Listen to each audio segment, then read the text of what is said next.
মানুষের ভাগ্যে আর কিছু থাকুক আর না থাকুক, কিন্তু কষ্ট জিনিসটা সবার ভাগ্যেই আছে।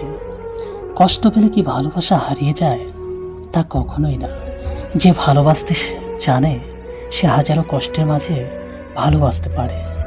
কারো মনে কখনোই আঘাত দিও না, তাহলে তুমি কোনোদিনও সুখী হতে পারবে না। কাউকে ভালোবাসতে না পারো, কারো সাথে অভিনয় করো না। একটি কথা মনে রেখো, কারো চোখের পানি তোমার জীবনে অভিশাপ হয়ে ঝরতে পারে। একটুখানি ক্ষমা চাইলে যেমন অনেক সম্পর্ক বেঁচে যায়, ঠিক তেমনি ক্ষমা করতে পারলে সম্পর্ক আরও বেশি মজবুত হয়ে যায়। পুরুষ মানেই কেবল ধর্ষণকারী নয়। একটি নারীর সবচেয়ে নিরাপদ স্থান হচ্ছে একটি পুরুষের বুকে, যদি সেই পুরুষটি চরিত্রবান হয়।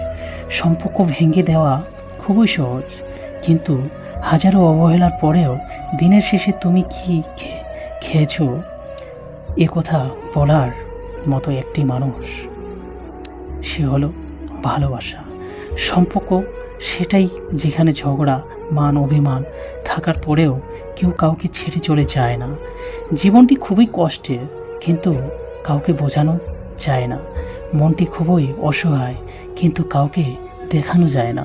কারো কষ্ট কেউ বোঝে না। আপনার কষ্টগুলো শুধু আপনার কাছেই কষ্ট মনে হবে, আর বাকি সবার কাছে সেটা গল্প মনে হবে।